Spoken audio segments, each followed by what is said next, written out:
ವಿಠ್ಠಲ ರುಕ್ಮಾಯಿ ಜ್ಯೋತಿಷ್ಯಾಲಯಕ್ಕೆ ಸ್ವಾಗತ ಸುಸ್ವಾಗತ. ರಾಕೇಶ್, ಪುರುಷ, 24 ಏಪ್ರಿಲ್ 1992, 8 ಗಂಟೆ 13 ನಿಮಿಷ ಸಂಜೆ.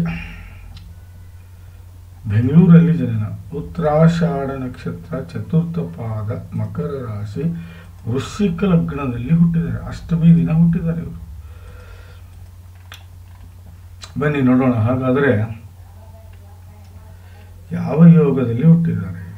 ಸಾಧ್ಯ ಯೋಗದಲ್ಲಿ ಹುಟ್ಟಿದ್ದಾರೆ. ಒಳ್ಳೆಯ ಯೋಗ ಇದು. ಹೌದು, ಜೀವನದಲ್ಲಿ ಮುಂದೆ ಏನಾದರೂ ಸಾಧನೆ ಮಾಡ್ತಾರೆ ಅಂತ ಅರ್ಥನೇ ಇದು. ಹೌದು, ಸಾಧ್ಯ ಯೋಗ. ಯೋಗಗಳಲ್ಲಿ ಬಹಳ ಡಿಫ್ರೆನ್ಸ್ ಯೋಗಗಳಿವೆ.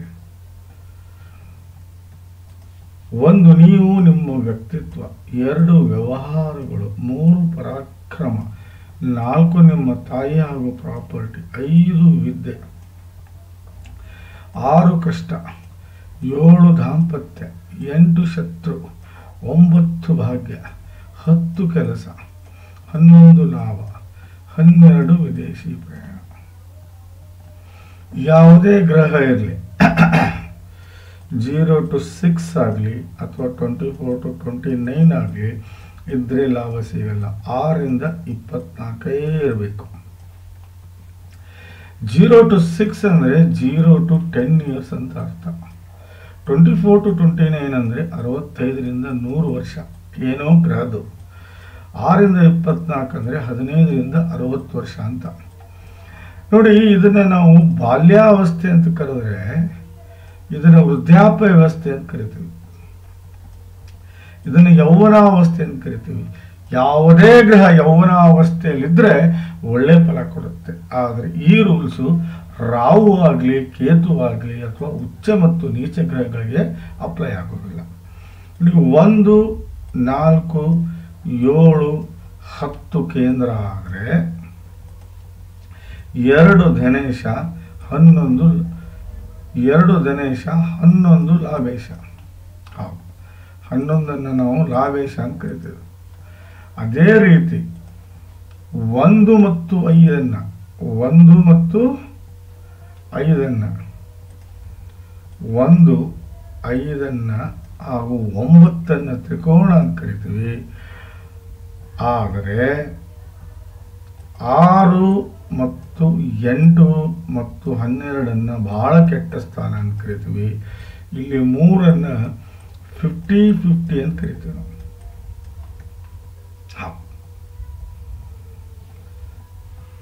ಹಾಗಾದರೆ ವೃಶ್ಚಿಕ ಲಗ್ನದ ಯೋಗಕಾರಕ ಗ್ರಹ ಯಾವುದು? 1ನೇದು ಬಂದು ಕುಜ, 2ನೇದು ಬಂದು ಗುರು, 3ನೇದು ಬಂದ್ಬಿಟ್ಟು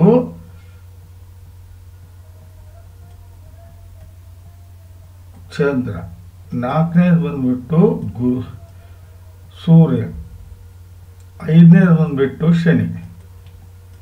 ರಾಹು ಕೇತು ಏನೇ ಮಾಡಿದ್ರು ವಿರೋಧಿಗಳೇ ಅವರು, ನೆನಪಿಟ್ಕೊಂಡ್ಬಿಡಿ. ಅತಿ ದೊಡ್ಡ ವಿರೋಧಿ ಬುಧ ಮತ್ತು ಶುಕ್ರ. ಗ್ರಹಗಳ ಸ್ಥಿತಿಯನ್ನ ನೋಡೋಣ. ಗ್ರಹಗಳ ಸ್ಥಿತಿ ಯಾವ ರೀತಿ ಇದೆ ಅನ್ನೋದು ಬಹಳ ಮುಖ್ಯ. ನೋಡಿ, ಸೂರ್ಯ ಉಚ್ಚ ಸ್ಥಾನದಲ್ಲಿ ಎಲ್ಲಾದರೂ ಇರಲಿ, ಅವನು ಒಳ್ಳೆ ಫಲನೇ ಕೊಡ್ತಾನೆ. ಉಚ್ಚ ಶುಕ್ರ, ನೀಚ ಬುಧ, ವಕ್ರೀಯ ಗುರು. ಇಲ್ಲಿ ಯಾರು ಅಸ್ತಂಗತೆ ಇಲ್ಲ, ಯಾರೂ ಇಲ್ಲಿ ಅಸ್ತಂಗತೆ ಇಲ್ಲ. ಉಚ್ಚ ಅಂದ್ರೆ ಶ್ರೇಷ್ಠ ಜಾಗ. 100% ಲಾಭ ಕೊಡುವ ಬದಲಿ 1000% ಲಾಭ ಕೊಡುವಂತ ಜಾಗ. ನೀಚ ಅಂದ್ರೆ ವಿಪರೀತ 100% ಲಾಸು ಅಥವಾ ಕೆಟ್ಟ ಫಲ ಕೊಡುವಂತ ಜಾಗ. ಅದು 1000% ಕೆಟ್ಟ ಫಲವನ್ನು ಕೊಡುತ್ತೆ. ಇಲ್ಲೇ ನೀಚ ಕೇತು ಇದ್ದಾನೆ, ಪ್ಲಸ್ ನೀಚ ರಾಹುನು ಇದ್ದಾನೆ. ಆದರೆ ಬುಧ ಇಲ್ಲಿ ನೀಚತ್ವ ಇದ್ರೂ ಅವನಿಗೆ ಏನಾಗಿದೆ ಅಂದ್ರೆ, ಇಲ್ಲಿ ಮೇನ್ ಇಂಪಾರ್ಟೆಂಟು ನೀಚ ಭಂಗ ಆಗಿದೆ. ಇದು ನಿಮ್ಮ ಜಾತಕ, ಕರೆಕ್ಟಾ? ನೋಡಿ, 1ನೇ ಮನೆಯಲ್ಲಿ ಯಾರೂ ಇಲ್ಲ, 2ನೇ ಮನೆಯಲ್ಲಿ ರಾಹು ಇದ್ದಾನೆ, ನಿಜವಾಗ್ಲೂ ಹೇಳ್ತೀನಿ ಮಿಸ್ಟರ್ ರಘು ಆಚಾರ್ಯ ಅವರೇ, ಗುರುವಿನ ದೃಷ್ಟಿ ಏನಾದರೂ ಇಲ್ಲಿ ಇರಲಿಲ್ಲ ಅಂದಿದ್ರೆ ಇವನ ಮೇಲೆ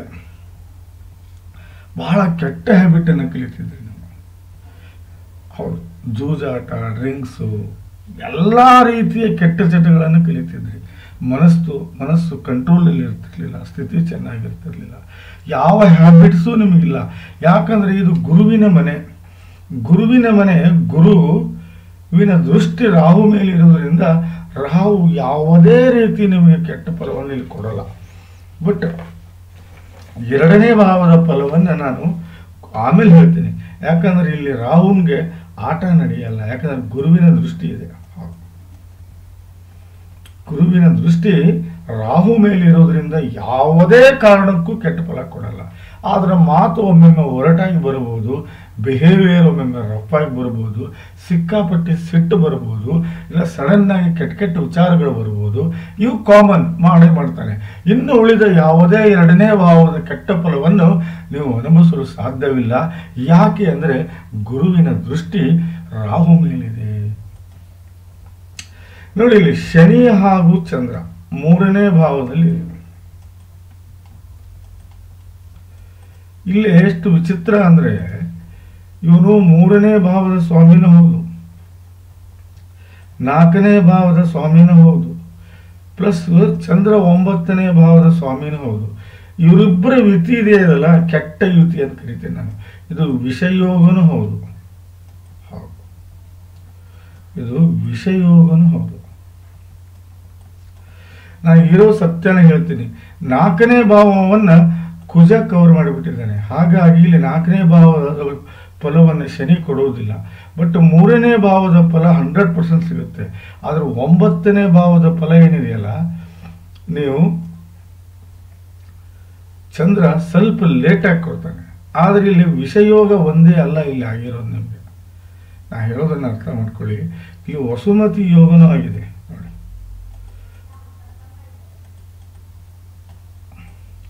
ಇಲ್ಲಿ ವಸುಮತಿ ಯೋಗನೂ ಆಗಿದೆ. ಹಾಗಾಗಿ ನೀವು 3ನೇ ಭಾವದಿಂದ ಉಲ್ಟಾನು ಫಲ ತಗೋತೀರಿ, ಇತ್ತ ಕೆಟ್ಟ ಫಲನೂ ತಗೋತೀರಿ. ಇದಕ್ಕೊಂದೇ ಉಪಾಯ. 3ನೇ ಭಾವದ ಫಲ, ನೀವು ತಿರುಗಾಟದಿಂದ ನಿಮಗೆ ಲಾಭ ಆಗುತ್ತೆ.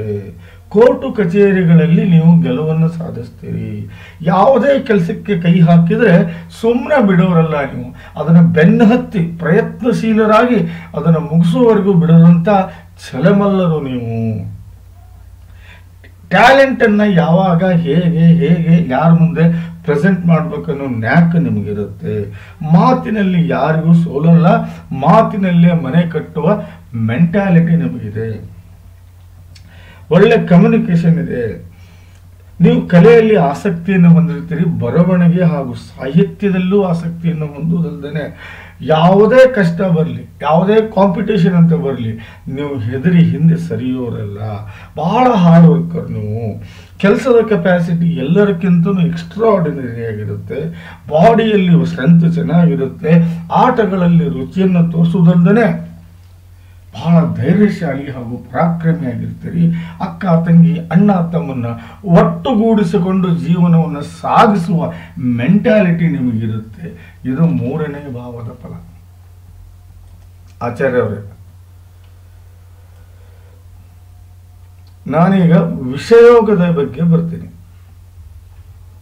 ನೋಡಿ ರಘುವರೇ, ಈ ವಿಷಯೋಗ 3ನೇ ಭಾವದಲ್ಲಿ ಏನಾದರೂ ಇದ್ರೆ, 1ನೇದನ್ನು ತಮ್ಮ ಆಗಲಿ, ಅಕ್ಕ ಆಗಲಿ, ತಂಗಿ ಆಗಲಿ, ಕಜಿನ್ಸ್ ಆಗಲಿ, ಬೇಗ ಒಬ್ಬರನ್ನ ಯಾರಾದರೂ ಕಳ್ಕೋತೀರಾ ಅಂತ ಅರ್ಥ. ಆಕಸ್ಮಿಕ ಸಾವಾಗಿರ್ಬೋದು, ಆಕ್ಸಿಡೆಂಟ್ ಆಗಿರ್ಬೋದು, ಈ ರೀತಿ ಕಳ್ಕೊಳ್ಳೋ ಚಾನ್ಸಸ್ 3ನೇ ಭಾಗದಲ್ಲಿ ವಿಷಯೋಗ ಆದರೆ ಅವರನ್ನು ಕಳ್ಕೋತೀರಾ. ಅವರು ಬೇಗ ಅಲ್ಪಾಯು ಆಗ್ತಾರೆ. ಅದು ಅಲ್ಲದೆ ನಿಮಗೆ ಎದೆಯ ಭಾಗ ಹಾಗೂ ಗಂಟಲ ಹಾಗೂ ಕೈ ಕಾಲು ಇದರದ್ದು ರೋಗ ರುಜಿನಿಗೆ ನೀವು ಬಳಲುವುದಲ್ಲದೆ ಮಾನಸಿಕವಾಗಿ ವಿಪರೀತ ವಿಷ ತುಂಬಿ ಮಾನಸಿಕ ಹಿಂಸೆ ಅನುಭವಿಸುವ ಪರಿಸ್ಥಿತಿ ಬರುತ್ತೆ. ಲಾಂಗ್ ಟರ್ಮ್ ಡಿಸಿಷನ್ ಬರುತ್ತೆ, ಅದು ನಿಮ್ಮನ್ನು ಬಹಳ ಕಾಡುತ್ತೆ. ಈ ವಿಷಯೋಗಕ್ಕೆ ನೀವು ಇಲ್ಲಿ ಚಂದ್ರನ ಶಾಂತಿ ಮಾಡೋದಾಗ್ಲಿ ಶನಿ ಶಾಂತಿ ಮಾಡೋದಾಗ್ಲಿ ಆಗುವುದಿಲ್ಲ, ಬರಮಾಡಬಾರ್ದು. ಇದರ ಬದಲಿ ಪ್ರತಿ ವರ್ಷ ಮೃತ್ಯುಂಜಯ ಹೋಮ ಮಾಡ್ಕೋಬೇಕು. ಇಲ್ಲ ಅಂದರೆ ಮೃತ್ಯುಂಜಯ ಜಪವನ್ನು ನೀವು ದಿನನಿತ್ಯ ಮಾಡ್ಕೋಬೇಕು. ನಿಮ್ಮ ಶಾಪ್ ಇದೆಯಲ್ಲ ಅದರ ಮುಂದೆ ಕರೆಕ್ಟಾಗಿ ಮೃತ್ಯುಂಜಯ ಒಂದು ಮಂತ್ರವನ್ನು ನೀವು ಬರೆದು ಹಾಕಿ ಅದನ್ನು 5 ನಿಮಿಷ ದಿನಾನು ಅದನ್ನು ಓದ್ತಾ ಹೋದ್ರೂ ಒಳ್ಳೆಯದು. ಏನದು ಮಂತ್ರ? ಓಂ ಮೃತ್ಯುಂಜಯಾಯ ವಿದ್ಮಹಿ ಮಹಾರುದ್ರಾಯ ಧೀಮಹಿ ತನ್ನೋ ಸದಾಶಿವ ಪ್ರಚೋದಯಾತ್. ಇನ್ನೊಂದು ಹೇಳ್ತೀನಿ, ಓಂ ಮೃತ್ಯುಂಜಯಾಯ ವಿದ್ಮಹಿ ಮಹಾರುದ್ರಾಯ ಧೀಮಹಿ ತನ್ನೋ ಸದಾಶಿವ ಪ್ರಚೋದಯಾತ್. ಈ ಮಂತ್ರವನ್ನು ನೀವು ದಿನ ಎಷ್ಟು ಸಲ ಜಪಿಸ್ತೀರೋ ಅಷ್ಟು ನಿಮ್ಮ ಆರೋಗ್ಯಕ್ಕೆ ಒಳ್ಳೆಯದಾಗುತ್ತೆ. ಹೆಚ್ಚಾಗಿ ಶಿವನನ್ನು, ಬೆಳ್ಳಿ ಶಿವನನ್ನು ಅಂದರೆ ಬೆಳ್ಳಿ ಈಶ್ವರ ಇರುತ್ತಲ್ಲ, ಆ ಬೆಳ್ಳಿ ಈಶ್ವರನನ್ನು ತಾಮ್ರದ ಬಟ್ಲದಲ್ಲಿಟ್ಟು ಅದರ ಒಳಗೆ ಅದಿಟ್ಟು ಅದ್ರ ತುಂಬ ನೀರು ಹಾಕಿ ನಿಮ್ಮ ಅಂಗಡಿಯಲ್ಲಿ ಆದರೂ ಇಡಿ ಮನೆಯಲ್ಲಿ ಆದರೂ ಇಡಿ, ಅದರಿಂದ ಈ ಮೃತ್ಯುಂಜಯ ಅಂದರೆ ವಿಷಯೋಗದಿಂದ ಪಾರಾಗ್ತೀರಿ, ವಿಷಯೋಗದಿಂದ ಮುಕ್ತ ಹೊಂತೀರಿ. ನೋಡಿ, ವಸುಮತಿ ರಾಜ ಯೋಗ ಬಹಳ ವಿಚಿತ್ರ ಆದರೂ ಸತ್ಯ. ಹೌದು, ಇದು ನೆನಪಿಟ್ಕೊಂಬೇಡಿ ನೀವು. ಇದು ಆಕ್ಟಿವೇಟ್ ಆಗೋದೇ 40 ಇಲ್ಲ 45 ಏಜ್ ಆದಮೇಲೆ. ಹೌದು, ಯಾರ ಜಾತಕದಲ್ಲಿ ವಸುಮತಿ ಯೋಗ ಆಗುತ್ತೋ ಅವ್ರು ಒಳ್ಳೆ ತಂದೆ ತಾಯಿ ಅಣ್ಣ ತಮ್ಮ ಅಕ್ಕ ತಂಗಿ ಯಶಸ್ಸು ಆರೋಗ್ಯ ಐಶ್ವರ್ಯ ಕೀರ್ತಿ ಸಕಲ ಸಮರ್ಪಕ ಸಂಪೂರ್ಣ ಫಲವನ್ನು ಅನುಭವಿಸ್ತಾರೆ. ಅದು 40 ವರ್ಷ ಆದಮೇಲೆ ಇಲ್ಲ 45 ವರ್ಷ ಆದಮೇಲೆ ಒಳ್ಳೆ ದಾಂಪತ್ಯ, ಒಳ್ಳೆ ಮಕ್ಕಳು, ಮಕ್ಕಳಿಂದ ವಿಪರೀತ ಸೌಭಾಗ್ಯ ಹಾಗೂ ಸಂಪತ್ತು ಐಶ್ವರ್ಯ ಕೀರ್ತಿಯನ್ನು ಗಳಿಸ್ತಾರೆ ಅಂತ ಶಾಸ್ತ್ರದಲ್ಲಿ ಹೇಳಿದೆ. ಇದು 3ನೇ ಭಾವದ ಫಲ. ಅದೇ ರೀತಿ ಕುಜ 4ನೇ ಮನೆಯಲ್ಲಿದ್ದಾನೆ. ಹೌದು, ಕುಜ 4ನೇ ಮನೆಯಲ್ಲಿದ್ದಾನೆ. ಇದನ್ನ ಪೋಂಗ ಪಂಡಿತ ಆಗಲಿ, ದೀಡ ಪಂಡಿತ ಆಗಲಿ ಅಥವಾ ಅರ್ಧಮರ್ಧ ಜ್ಯೋತಿಷ್ಯ ಕಲಿತವರಾಗಲಿ ಇದನ್ನ ಏನಂತ ಹೇಳ್ತಾರೆ ಅಂದರೆ ಮಾಂಗಲ್ಯ ದೋಷ ಅಂತ ಹೇಳ್ತಾರೆ. ಇದು ಮಾಂಗಲ್ಯ ದೋಷ ಅಲ್ಲ. ಕುಜ 1ನೇ ಮನೆಯ ಸ್ವಾಮಿ 4ನೇ ಮನೆಯಲ್ಲಿ ಬಂದಿದ್ದಾನೆ ಅಂದರೆ ಬಹಳ ಒಳ್ಳೆಯ ಫಲವನ್ನು ಕೊಡ್ತಾನೆ. ಇದು ಯಾವುದೇ ಕಾರಣಕ್ಕೂ ಮಾಂಗಲ್ಯ ದೋಷ ಆಗುವುದಿಲ್ಲ. ಇಲ್ಲಿ ನೀವು ನಾ ಹೇಳೋದನ್ನ ಅರ್ಥ ಮಾಡ್ಕೊಳ್ಳಿ. ಇಲ್ಲಿ ಒಂದು ನೋಡಿ, ಇಲ್ಲಿ ಕುಬೇರ ಯೋಗ ಆಯಿತು, ಕರೆಕ್ಟಾ?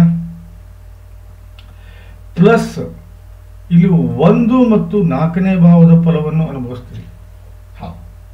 ಹೇಗೆ? ಒಳ್ಳೆ ವ್ಯಕ್ತಿತ್ವವನ್ನು ಹೊಂದಿರ್ತೀರಿ, ಒಳ್ಳೆ ಗುಣಗಳನ್ನು ಬೆಳೆಸ್ಕೊತೀರಿ, ಒಳ್ಳೆ ವಿಚಾರಗಳಿಗೆ ಬೆಲೆ ಕೊಡ್ತೀರಿ, ಒಳ್ಳೆ ಸಂಗತಿಗಳಿಗೆ ಆಸಕ್ತಿಯನ್ನು ತೋರಿಸ್ತೀರಿ, ಒಳ್ಳೆ ಕೆಪೇಬಲ್ ಇರ್ತೀರಿ, ಫಿಸಿಕಲಿ ಬಹಳ ಸ್ಟ್ರಾಂಗ್ ಇರ್ತೀರಿ, ಮೆಂಟಲಿ ಬಹಳ ಸ್ಟ್ರೆಂಥನ್ ಇರ್ತೀರಿ, ಆಸೆ ಆಕಾಂಕ್ಷೆಗಳು ಈಡೇರುವುದಲ್ದೇ ಒಳ್ಳೆ ಇಮೇಜನ್ನು ಬೆಳೆಸ್ಕೊಳ್ಳೋದಲ್ದೇ ಬುದ್ಧಿವಂತಿಕೆಯ ನಡೆಯನ್ನು ನಡೀತೀರಿ, ಬುದ್ಧಿವಂತಿಕೆ ಡಿಸಿಷನ್ ತಗೊಳ್ಳೋದಲ್ದೇ ಗ್ರಾಸ್ಪಿಂಗ್ ಪವರ್ ಬಹಳ ಚೆನ್ನಾಗಿರುತ್ತೆ ಹಾಗೂ ಒಳ್ಳೆ ಟೇಸ್ಟನ್ನು ಹೊಂದಿರ್ತೀರಿ, ಬಹಳ ಜವಾಬ್ದಾರಿತವಾಗಿ ನಡ್ಕೋತೀರಿ. ಜವಾಬ್ದಾರಿಯಿಂದ ಬಿಸ್ನೆಸ್ ಆಗಲಿ ಏನೇ ಆಗಲಿ ಮೇಂಟೈನ್ಮೆಂಟು ಮ್ಯಾನೇಜ್ ಮಾಡುವಂಥ ಕೆಪಬಲ್ ಇರ್ತೀರಿ. ನೋಡಿ, 4ನೇ ಭಾವದ ಫಲವನ್ನು ನೀವು ಇಲ್ಲಿ ಅನುಭವಿಸ್ತೀರಿ. ಇಲ್ಲೇ 4ನೇ ಭಾವದ ಫಲವನ್ನು ಅನುಭವಿಸ್ತೀರಿ. ಹೆಂಗೆ ಅಂದರೆ ನೀವು ಬಹಳ ಜವಾಬ್ದಾರಿತ ವ್ಯಕ್ತಿಯಾಗಿರ್ತೀರಿ.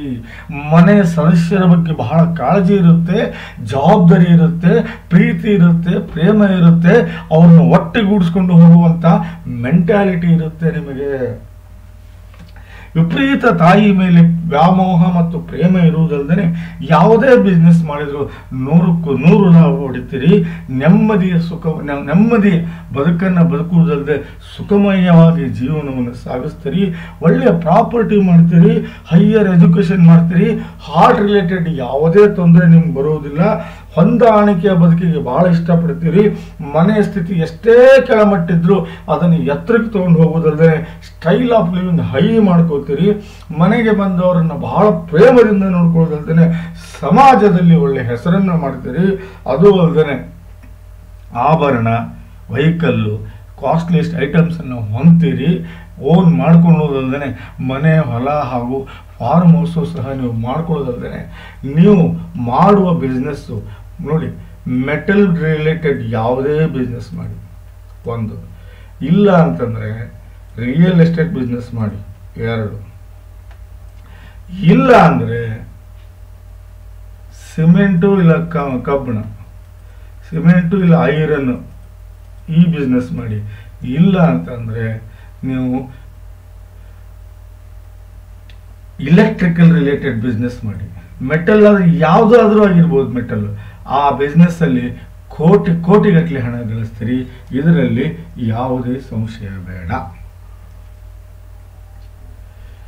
ಬುಧ ಹಾಗೂ ಶುಕ್ರ, ನಾನು ಹೇಳಿದೆ ನಿಮಗೆ, ರಾಹು ಕೇತು ಎಷ್ಟು ವಿರೋಧಿಗಳು, ಅದರ 10 ಪಟ್ಟು ಬುಧ ಮತ್ತು ಶುಕ್ರ ದೊಡ್ಡ ವಿರೋಧಿಗಳು.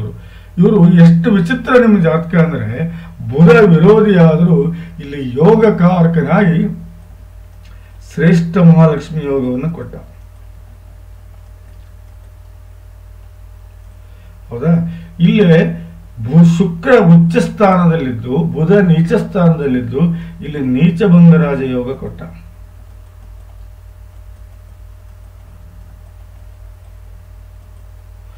ಇಲ್ಲಿ ಬುಧ ಯೋಗಕಾರಕನಾಗಿದ್ದರಿಂದ ನಿಮಗೆ 5 ಮತ್ತು 11ನೇ ಭಾವದ ಸಂಪೂರ್ಣ ಫಲವನ್ನು ಕೊಟ್ಟ. ಒಳ್ಳೆ ಎಜುಕೇಶನ್ ಇರುತ್ತೆ, ಒಳ್ಳೆ ದಾಂಪತ್ಯವನ್ನು ಅನುಭವಿಸ್ತೀರಿ, ಒಳ್ಳೆ ಸೆಕ್ಸುವಲ್ ಜೀವನ ನಡೆಸ್ತೀರಿ. ಮಕ್ಕಳು ಬಹಳ ಬುದ್ಧಿವಂತರು, ಪ್ರಜ್ಞಾವಂತರು, ಸ್ಥಿತಿವಂತರು, ನೀತಿವಂತರು, ಸುಸಂಸ್ಕೃತರು ಇರ್ತಾರೆ. ಒಳ್ಳೆ ಟ್ಯಾಲೆಂಟನ್ನು ನೀವು ಹೊಂದಿರ್ತೀರಿ, ಒಳ್ಳೆ ಪಾಪ್ಯುಲಾರಿಟಿ ಗಳಿಸ್ತೀರಿ.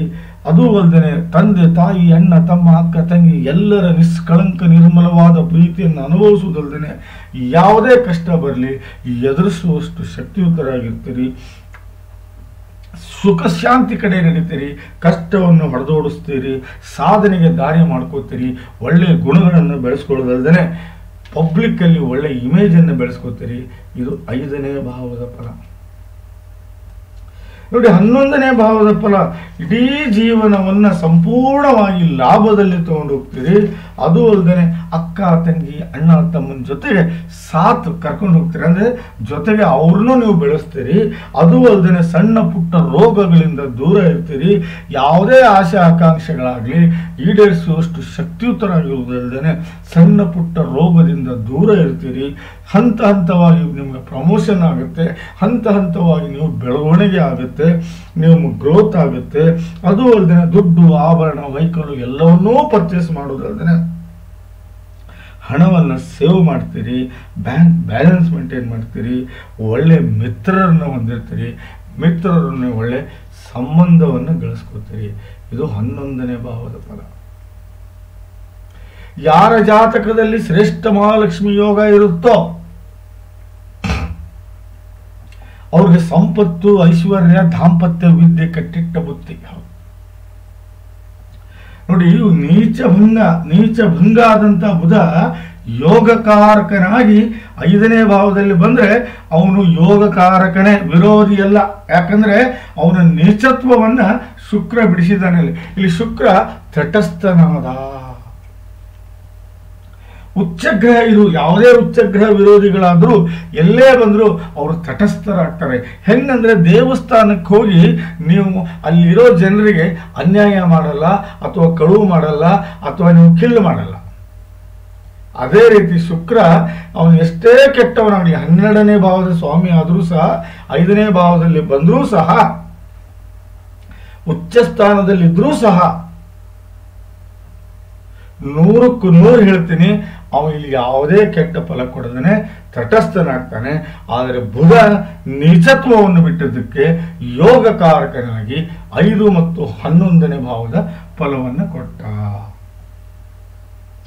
ನೋಡಿ, ನೀಚಭಂಗ ರಾಜಯೋಗ ಅದು ಏನಪ್ಪಾ ಅಂದ್ರೆ ನಾನು 4 ಎಕ್ಸಾಂಪಲ್ ಕೊಡ್ತೀನಿ.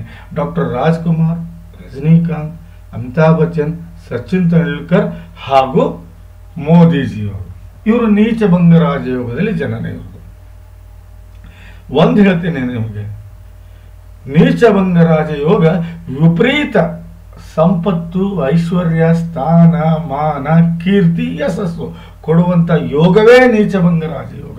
ಬಹಳ ದೊಡ್ಡ ರಾಜಯೋಗ ರೀ, ಬಹಳ ದೊಡ್ಡ ರಾಜಯೋಗ.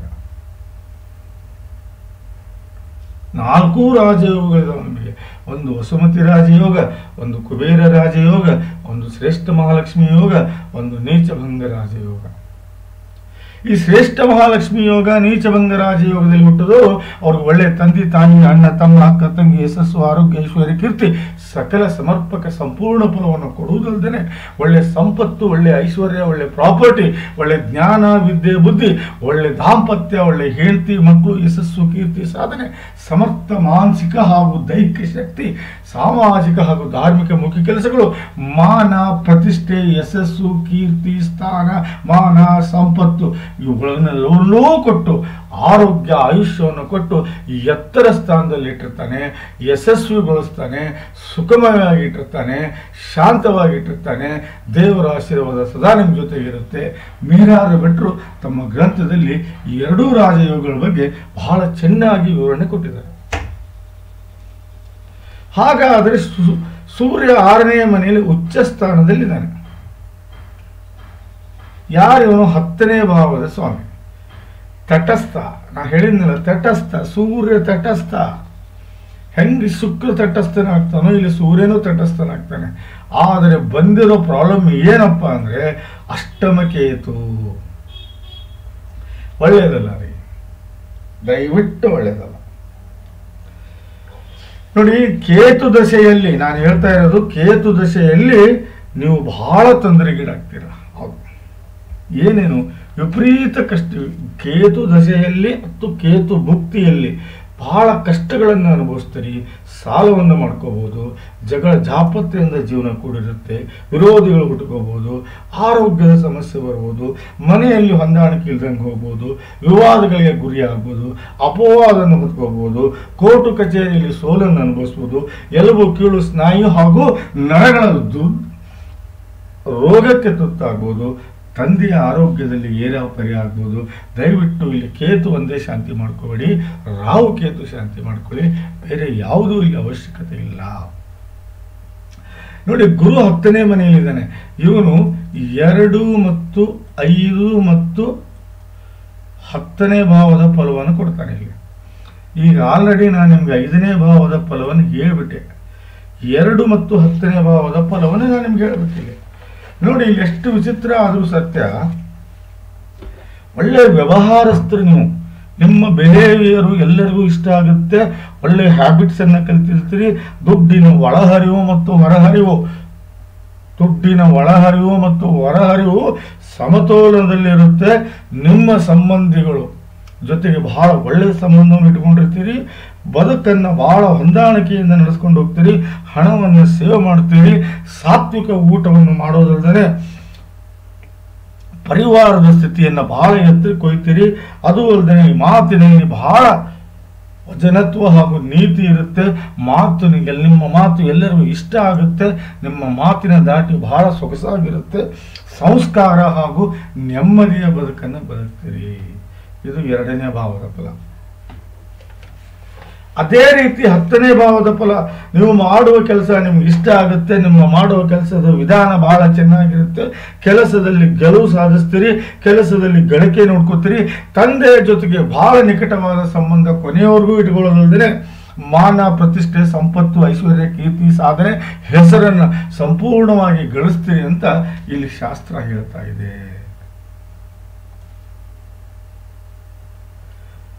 ನಾನು ನಿಮ್ಗೆ ಒಂದೇ ಮಾತು ಹೇಳುದು, ನಾಗ ಪ್ರತಿಷ್ಠಾಪನೆ ಒಂದು ಮಾಡ್ಕೊಳ್ಳಿ ಸಾಕು, ಬೇರೆ ಯಾವುದೂ ಅವಶ್ಯಕತೆ ಇಲ್ಲ.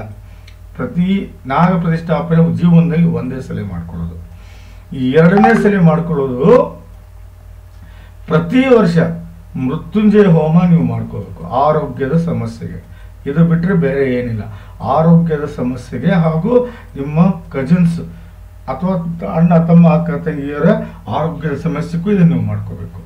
ಈ 2ನ್ನು ನೀವು ಪ್ರತಿ ವರ್ಷ ಮಾಡ್ಕೊಂತ ಹೋದರೆ ಯಾವ ಗ್ರಹ ದೋಷವೂ ನಿಮಗಿಲ್ಲ, ಒಳ್ಳೆಯ ಜೀವನವನ್ನು ನಡೆಸ್ತೀರಿ ಅಂತ ಹೇಳ್ತಾ, ಕುಜ ತನ್ನ 4ನೇ ಮನೆಯಿಂದ ಸೀದಾ ನಿಮ್ಮ 7ನೇ ಮನೆ ನೋಡ್ತಾನೆ. ಅದಾದ್ಮೇಲೆ ಸೀದಾ 10ನೇ ಮನೆ ನೋಡ್ತಾನೆ. ಅದಾದ್ಮೇಲೆ 11ನೇ ಮನೆ ನೋಡ್ತಾನೆ. 4ರಲ್ಲಿ ಒಳ್ಳೆ ಬಿಸ್ನೆಸ್ ಕೊಡ್ತಾನೆ. 7ರಲ್ಲಿ ಒಳ್ಳೆ ದಾಂಪತ್ಯ ಕೊಡ್ತಾನೆ. ಅದೂ ಅಲ್ದೇನೆ 10ರಲ್ಲಿ ಕೆಲಸಕ್ಕೆ ಸಕ್ಸಸ್ ಕೊಡೋದಲ್ದೇನೆ 11ರಲ್ಲಿ ಒಳ್ಳೆ ಲಾಭ ಕೊಡ್ತಾನೆ. ಅದೇ ಗುರು ಸೀದಾ ರಾಹು ನೋಡ್ತಾನೆ. ರಾಹುವಿನಿಂದಾಗುವ ಎಲ್ಲ ಕೆಟ್ಟ ಫಲಗಳನ್ನು ನಿವಾರಣೆ ಮಾಡೋದಲ್ಲದೆ ಸೀದಾ ಸೂರ್ಯ ನೋಡ್ತಾನೆ. ಹಾಗಾಗಿ ಸೂರ್ಯ ಸಂಪೂರ್ಣ ತಟಸ್ಥನಾಗ್ತಾನೆ. ಈ ಎರಡರಲ್ಲಿ ರಾಹು ಏನೂ ಮಾಡ್ದಂಗೆ ಆಗುತ್ತೆ. ನಾನು ಹೇಳೋದಿಷ್ಟೇ ನಿಮಗೆ, ನಾಗ ಪ್ರತಿಷ್ಠಾಪನೆ ಮಾಡ್ಕೊಳ್ಳಿ, ನಾಗ ಪ್ರತಿಷ್ಠಾಪನೆ ಮಾಡ್ಕೊಳ್ಳಿ, ಮೃತ್ಯುಂಜಯ ಹೋಮ ಮಾಡ್ಕೊಳ್ಳಿ. ಪ್ಲಸ್ ದಯವಿಟ್ಟು ಒಂದು 7 ಕ್ಯಾರೆಟ್ ಹವಳವನ್ನು ಧರಿಸ್ಕೊಂಡ್ರೆ ಭಾಳ ಒಳ್ಳೆಯದು ಅಂತ ಹೇಳ್ತಾ ನಾನು ನಿಮಗೆ ಮುಂದೆ ತೊಗೊಂಡು ಹೋಗ್ತೀನಿ. ಹವಳ ಹಾಕ್ಕೊಳ್ಳಿ, ಒಳ್ಳೆಯದು. ಕೆಂಪು ಬಟ್ಟೆ ಧರಿಸಿ, ಕೆಂಪು ವಸ್ತುಗಳನ್ನು ಧರಿಸಿ.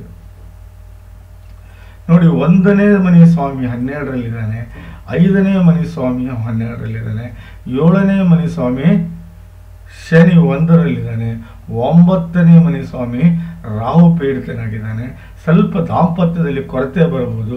ದಯವಿಟ್ಟು ಕುಂಭ ವಿವಾಹವಾಗಿ ಮದುವೆಯಾಗಿ, ಕುಂಭ ವಿವಾಹವಾಗಿ ಮದುವೆಯಾಗಿ, ಕುಂಭ ವಿವಾಹ ಮಾಡ್ಕೊಳ್ಳಿ. ಅದಾದ್ಮೇಲೆ ಮದುವೆಯಾಗಿ. ಯಾಕಂದರೆ ಇಲ್ಲಿ 2ನೇ ಮದುವೆ ಯೋಗ ಬರೋ ಚಾನ್ಸಸ್ ಭಾಳ ಇದೆ. ಅದನ್ನು ತಪ್ಪಿಸ್ಕೊಳ್ಳಿ. ನಾವಲ್ಲ ಇದು ಜಾತಕ ಬರೆಯೋದು. ಅದ ಸಂಪೂರ್ಣ ಮಹರ್ಷಿ ಪರಾಶರ ಅವರ ಮ್ಯಾಥಮೆಟಿಕ್ಸ್ ಮೇಲೆ ಇದನ್ನು ನಾನು ಡೆವಲಪ್ ಮಾಡಿರುವಂಥ ಸಾಫ್ಟ್ವೇರ್ ಇದು. ಹಾಗಾಗಿ ನಾನು ಹೇಳ್ತಾ ಇದ್ದೀನಿ, ದಯವಿಟ್ಟು ನಾನು ಹೇಳೋದನ್ನು ನೀವು ಸರಿಯಾಗಿ ಅರ್ಥ ಮಾಡ್ಕೊಳ್ಳಿ. ಕೆಲಸದಲ್ಲಿ ಹಣ ಸಿಕ್ಕಾಬಟ್ಟಿ ಗಳಿಸ್ತೀರಿ. ಹಾಂ, ಅದು ಕುಜ ಗುರು ಚಂದ್ರ ಎಕ್ಸ್ಟ್ರಾಆರ್ಡಿನರಿ ಇದು. ಇಲ್ಲಿ ಗಜಕೇಶರಿ ಯೋಗ ಆಗಿದೆ ನೋಡಿ. ಯಾಕಂದರೆ ಚಂದ್ರ ಕುಜನಿಂದ ನೀಚತ್ವ ಬಿಟ್ಟಿದ್ದಾನೆ. ಹಾಗಾಗಿ ಯೋಗಕಾರಕನಾಗಿರೋದ್ರಿಂದ ಇಲ್ಲಿ ಗಜಕೇಶರಿ ಯೋಗ ಆಗಿದೆ. ದಯವಿಟ್ಟು ನಾನು ಹೇಳೋದನ್ನ ಅರ್ಥ ಮಾಡ್ಕೊಳ್ಳಿ. ಹೌದು, ಅಷ್ಟಮದಲ್ಲಿ ಬುಧ ನೀಚ ಇದ್ದಾನೆ. ಶನಿ ಶಾಂತಿ ಕೇಳ್ತಾ ಇದೆ. ನನಗೆ ಗೊತ್ತಿಲ್ಲ. ದಯವಿಟ್ಟು ನಾವೊಂದು ಎಲ್ಲ ಕಡೆ ಶನಿ ಕೆಟ್ಟಿರೋದ್ರಿಂದ ನಾನು ನಿಮ್ಗೆ ಇನ್ನೊಂದು ಸಜೆಷನ್ ಕೊಡ್ತೀನಿ. ಎಲ್ಲ ಜಾತಕ ನೋಡಿದ್ರೇ ಗೊತ್ತಾಗೋದು, ಒಮ್ಮೆ ಗೊತ್ತಾಗಲ್ಲ. ಸದ್ಯ ಈಗ ನೀವು ರಾಹು ದಶೆಯಲ್ಲಿದ್ದೀರಾ. ದಯವಿಟ್ಟು ನಾನು ಹೇಳೋದನ್ನು ಅರ್ಥ ಮಾಡ್ಕೊಳ್ಳಿ. 2028ರಿಂದ ಇಡೀ ಜೀವನ ಚೇಂಜ್ ಆಗುತ್ತೆ ನಿಮ್ಮದು. ನಾನು ಹೇಳೋದು ಇಷ್ಟೇ ತಿಳ್ಕೊಳ್ಳಿ. ನಾಗ ಪ್ರತಿಷ್ಠಾಪನೆ ಬಹಳ ಮುಖ್ಯ ನಿಮಗೆ. ನಾಗ ಪ್ರತಿಷ್ಠಾಪನೆ ಮಾಡ್ಕೊಳ್ಳಿ. 2ನೇದು